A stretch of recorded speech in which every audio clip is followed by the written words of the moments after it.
নমস্কার, প্রান্তিক গাইডে সবাইকে শুভেচ্ছা অভিনন্দন। আজ আমি নিয়ে এসেছি নেতাজি সুভাষ মুক্ত বিশ্ববিদ্যালয় Yuji second year Bangla honours CCBG 5 পেপারের সাজেশান 2026-27 সেশনে যারা ফাইনাল এক্সাম দেবে NSU Yuji second year Bangla honours তাদের জন্য আজকে দিয়ে দিচ্ছি সিসিবিজি 5 পেপারের সাজেশান। আমি যেগুলো দেবো শুধুমাত্র সেগুলোই করবে, এর বাইরে অতিরিক্ত কিছু করার দরকার নেই। তোমরা অবশ্যই অবগত রয়েছে প্রান্তিক গাইডের suggestion best quality number 1, 100% common প্রান্তিক গাইডের সাজেশান। তাই আমি যেমনভাবে বলবো যেগুলো দেবো সেগুলোই করবে, সেই রুট ম্যাপে সেই গাইডলাইনে চলবে, এর বাইরে অন্য কিচ্ছু করতে হবে না। যদি পাস করতে চাও বা ভালো রেজাল্ট করতে চাও প্রান্তিক গাইড তোমাদের কাছে best choice and first choice. আর যারা প্রান্তিক গাইডে অনলাইন ক্লাস করতে চাও বা নোটস সংগ্রহ করতে চাও বা অ্যাসাইনমেন্টের সাপোর্ট অ্যান্ড গাইড নিতে চাও অবশ্যই এখনই যোগাযোগ করো। আমাদের কিন্তু ক্লাস চলছে এবং নোটস হোম ডেলিভারির ব্যবস্থাও রয়েছে। বা অ্যাসাইনমেন্টে যারা বুকিং করতে চাও স্ক্রিনে নাম্বারে যোগাযোগ করো, সমস্ত কিছু পেয়ে যাবে। প্রান্তিক গাইড তোমাদের সেবায় রয়েছে, পাশে রয়েছে। আমি কিন্তু খুব স্বল্প পারিশ্রমিকে নোটস প্রোভাইড করি, খুব স্বল্প পারিশ্রমিকে নোটস এবং ক্লাস সহ ধরলে দেখা যাবে খুব স্বল্প পারিশ্রমিক নেই। আমাদের স্টুডেন্টরা কিন্তু কেউ ফেল করে না। যদি ভালো রেজাল্ট করতে চাও আমি মনে করি এখনই যোগদান করো আমাদের সঙ্গে। আর যারা শুধুমাত্র সাজেশন সংগ্রহ করে পড়াশোনা করতে চাও আমি বলবো প্রান্তিক গাইড সাজেশন এখনই সাবস্ক্রাইব করে রাখো। এবং প্রান্তিক গাইডের লাস্ট মিনিট ফাইনাল সাজেশন, আমি যে লাস্ট মিনিট ফাইনাল সাজেশনটা দিই সেখানে কিন্তু রিস্ক নিতে হয়, কারণ তোমাদের সিলেবাস হিউজ সিলেবাস। ডিস্টেন্স বলে এই নয় কিন্তু যে কম সিলেবাস, হিউজ সিলেবাস, বিশাল বড় সিলেবাস। এই সিলেবাস থেকে আমি কিন্তু খুব কম প্রশ্নের সাজেশন প্রোভাইড করি, খুব কম। তোমরা একটু মিলিয়ে দেখবে অন্যান্য জায়গার সঙ্গে, আমি আর কিছু নাম বলার প্রয়োজন নেই, কিন্তু এটুকু বলছি আমি সব থেকে কম প্রশ্নের সাজেশন কিন্তু আমি প্রোভাইড করি। এত কম প্রশ্নের সাজেশন কোথাও পাবে না। এবং সুপারস্টার কম স্টার মারি এবং গল্প স্টার মারি, দেখে যেতে বলি। যে প্যাটার্নটা দিই সেই প্যাটার্নটাকে ফলো করো। তাই অবশ্যই চ্যানেলটা সাবস্ক্রাইব করে রাখো। প্রান্তিক গাইডের last minute final suggestion 100% genuine অব্যর্থ, কি মিস করবে না। আবার বলছি যারা অনলাইন ক্লাস করতে চাও, দেখো সেকেন্ড ইয়ারে কিন্তু অনলাইন ক্লাস করা প্রয়োজন অবশ্যই। যাদের বিশেষ করে টার্গেট রয়েছে ভালো রেজাল্ট করা, আমাদের ক্লাসের কিন্তু ভিডিও রেকর্ডিং বা অডিও রেকর্ডিং থাকে। তাই যারা ক্লাস করতে চাও, কারণ ছন্দ অলঙ্কার রয়েছে, আমাদের হিউজ টেক্সট রয়েছে, দেখা গেছে টেক্সট রয়েছে, সেই টেক্সটগুলোর আলোচনা, কবিতা যা কিছু রয়েছে, প্রবন্ধ, গল্প, টেক্সট অবশ্যই প্রয়োজন। টেক্সটের আলোচনার জন্য অবশ্যই ক্লাস প্রয়োজন। যোগদান করতে পারো ক্লাসে, এখনও কিন্তু অ্যাডমিশন চলছে। কাওয়া তুলবারটা করবে। টালো তো মোর ঘর নাই পড়ো বেশি, 33 সংখ্যক চর্যা যেটা রয়েছে টেন্টনোপাদের যে চর্যাটা রয়েছে এটা করবে।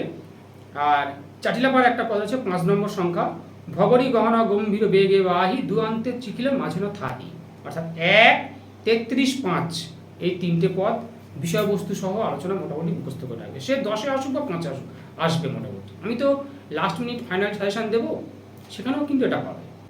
তাই 1 নাম্বার, 5 নাম্বার আর 33 সংখ্যক যে চর্চা রয়েছে, এখান থেকে আরও কিছু কোশ্চেন করতে হবে। এটা কিন্তু আমি বলছি 10-5-2 এর মধ্যে হয়ে যাবে। চর্যাপদের রচনাকাল, নামকরণ, প্রকাশকাল, কবি পরিচয়, এগুলো। চর্যাপদের সাধারণ তত্ত্ব, এটা 5 বা ধর্মতত্ত্ব যেটা আর কি, এটা তোমরা তো ফার্স্ট ইয়ারে পড়েছো, তাই এটা কোশ্চেন কয়েকটা কোশ্চেন ওই জন্য অতিরিক্ত দিচ্ছি। চর্যাপদের সাধারণ তত্ত্ব বা ধর্মতত্ত্ব, সমাজচিত্র, সাহিত্য মূল্য, ঐতিহাসিক গুরুত্ব, ফার্স্ট ইয়ারে পড়া আছে, সেই নোটসটাকে পড়ো। চর্যাপদের সমাজচিত্র, সাহিত্য মূল্য, ঐতিহাসিক গুরুত্ব হয়ে গেল। শ্রীকৃষ্ণ কীর্তন থেকে করবে, খুব দামি প্রশ্ন। যখন লাস্ট মিনিট ফাইনাল সাজেশন দেবো না, এটাই তখন চলে আসবে। শ্রীকৃষ্ণ কীর্তনের রাধাবিরহ অংশটা কি প্রক্ষিপ্ত বলা যায়? শ্রীকৃষ্ণ কীর্তন কাব্যের, গৌরচণ্ডী দাসের শ্রীকৃষ্ণ কীর্তন কাব্যের রাধাবিরহ অংশটাকে কি প্রক্ষিপ্ত বলা যায়? রাধাবিরহ কিন্তু খণ্ড নয়, খণ্ড নাম যুক্ত হয়নি। রাধাবিরহ অংশটাকে কি প্রক্ষিপ্ত বলা যায়? ব্যাখ্যা কর। শ্রীকৃষ্ণ কীর্তন কাব্যের সমাজচিত্র, শ্রীকৃষ্ণ কীর্তন কাব্যের গুরুত্ব, শ্রীকৃষ্ণ কীর্তন কাব্যের কাব্যমূল্য, সমাজচিত্র, গুরুত্ব, কাব্যমূল্য, সঙ্গে সাহিত্য মূল্যটা দেখে রাখো। তোমাদের তো পড়া রয়েছে, তোমাদের ফার্স্ট সেমিস্টারে সিসিবিজি 1-এ পড়া রয়েছে, তো দেখে রাখো। চণ্ডীদাস সমস্যা, অর্থাৎ 4জন নামধারী যে চণ্ডীদাসের সন্ধান পাওয়া যায় সম্পর্কে আলোচনা করতে হবে, ছোটো করে 5 জনে পড়ে রাখবে। কৃষ্ণ চরিত্র, রাধা চরিত্র, বড়াই চরিত্র, এগুলো আলাদা করে আর অতিরিক্ত পড়তে হবে না। 1-2 পড়লে কৃষ্ণ চরিত্র সম্পর্কে লিখতে পারবে, রাধা সম্পর্কে লিখতে পারবে, বড়াই লিখতে পারবে। তোমাদের যদি কিছু মনে হয়, কোনো নোটসের প্রয়োজন হয়, তাহলে আমাকে, অর্থাৎ ফ্রিতে, তাহলে আমাকে কমেন্টস করবে, সেটা আমি আমার চ্যানেলে আপলোড দিয়ে দেবো। আর যারা নোটস, সাজেশান, অ্যাসাইনমেন্ট বা অনলাইন ক্লাস আমাদের সাপোর্ট গাইড নিতে চাও, হেল্প নিতে চাও, আমি খুব স্বল্প পারিশ্রমিকে আমি প্রোভাইড করি, এটা বলে রাখছি। যোগাযোগ করবে, নিশ্চিত থাকো প্রান্তিক গাইড সবসময় স্টুডেন্টদের জন্যই রয়েছে। চৈতন্য ভাগবত, বৃন্দাবন চৈতন্য ভাগবত, চৈতন্য ভাগবতের ঐতিহাসিক গুরুত্ব, চৈতন্য ভাগবতের ঐতিহাসিক গুরুত্ব নামকরণ করবে। চৈতন্য জীবনের তাৎপর্যপূর্ণ ঘটনা, চৈতন্য জীবনের তাৎপর্যপূর্ণ ঘটনা, মহাপ্রভুর অবতার গ্রহণের কারণ, অর্থাৎ তার যে জন্ম থেকে মোটামুটি এগুলো সব লিখতে হবে। মহাপ্রভুর অবতার গ্রহণের কারণ, কেউ যদি এক দুবার পড়ে মহাপ্রভু, আমাদের বাঙালি স্টুডেন্ট, হিন্দু স্টুডেন্টরা সব, মানে বাঙালি হোক বা হিন্দু হোক, সবাই কিন্তু লিখতে পারবে, ঠিক আছে? তাই মহাপ্রভু সম্পর্কে আর কারো কিছু বলার প্রয়োজন নেই, এগুলো লেখা যায়। মহাপ্রভুর অবতার গ্রহণের কারণ, মহাপ্রভুর বাল্যকালের দুরন্তপনা, মহাপ্রভুর বাল্যকালের দুরন্তপনা, এই কটা। এবারে রামপ্রসাদ সেন ও কমলাকান্ত, অর্থাৎ শাক্তপদাবলী থেকে আমি বলছি, কমলাকান্ত ভট্টাচার্যের আগমনী বিজয়া পর্যায়ের যে পদ রয়েছে সেই পদ দুটো অবশ্যই করো, এবং আগমনী বিজয়া পর্যায়ের পদে কমলাকান্তের শ্রেষ্ঠত্ব বিচার করো। শাক্ত পদসাহিত্যে মধুসূদন দত্তের কৃতিত্ব, অর্থাৎ তার একটা পদ রয়েছে, যেওনা রজনী আজিলয় তারাতলে। তোমরা যে টেস্টগুলো রয়েছে সেই টেস্টগুলো কিন্তু 5-2 এর জন্য অবশ্যই করবে, কারণ টেস্টগুলো থেকে লাইন তুলে প্রশ্ন হয়, মানে প্রসঙ্গ, উৎস, তাৎপর্য এগুলো পড়ে। হ্যাঁ, তাই শাক্ত পদসাহিত্যে মধুসূদন দত্ত তার কৃতিত্ব অবদান আলোচনা করো, তার যে পদ রয়েছে যেওনা রজনী আজিলয় তারাতলে, এটা করো। সুখের লাগিয়া এ ঘর বাঁধিনু অনলে পুড়িয়া গেল, আক্ষেপণা পর্যায়ের পদ, এটা অবশ্যই করবে। রূপ লাগি আঁকি ঝুড়ে গুণে মন ভোর, প্রতি অঙ্গ লাগি কান্দে প্রকৃতি অঙ্গ মোর, রূপানুরাগ পর্যায়ের পদ, এটা করবে।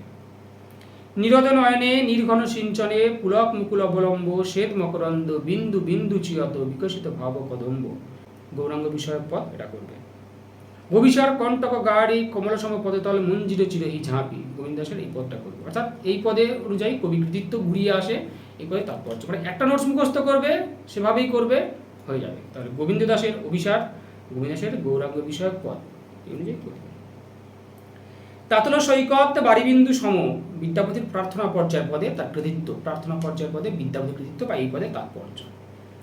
এসো কি হামারি দুঃখের নাহি ওর, এ ভরা বাদর মাও ভাদর শূন্য মন্দির মোর। ক্লাস করলে সমস্ত টেক্সটের আলোচনাগুলো তোমরা পাবে, এটুকু বলতে পারি। আর তখন তোমাদের 2 আর 5 নিয়ে চিন্তা করতে হবে না, যদি ক্লাসগুলো ঠিকঠাক করো, রেকর্ডিংও থাকে। তাই যারা ক্লাস করতে চাও বা নোটস নিতে চাও, মোটামুটি যারা ভালো রেজাল্ট করতে চাও, পাস করতে চাও, যোগাযোগ করবে, আমি তোমাদের সঙ্গে রয়েছি, খুব স্বল্প পারিশ্রমিক নিয়ে।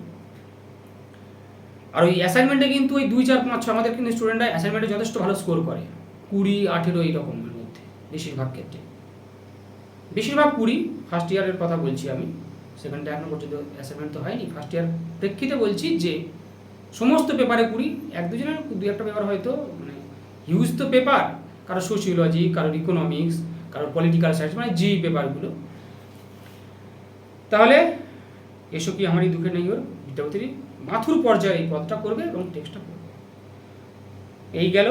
এইবারে রামায়ণ থেকে আমি বলছি, ভগবান শ্রী রামচন্দ্রের চরিত্র, এটা সবাই লিখতে পারবে।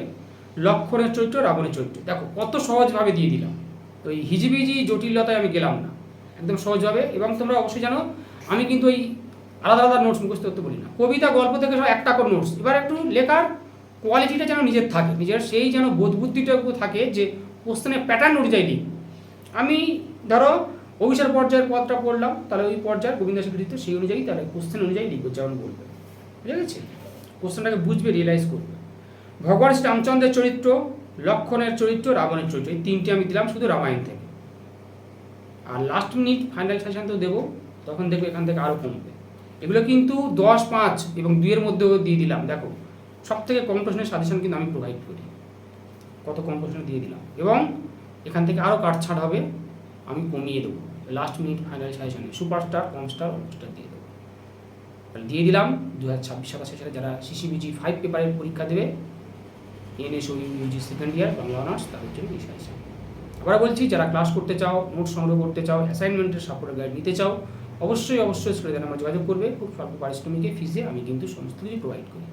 চ্যানেলের সঙ্গে থাকো, সাবস্ক্রাইব করে রাখো, সমস্ত কিছু হেল্প হয়ে যাবে। প্রান্তিক গাইড তোমাদের সঙ্গে রয়েছে।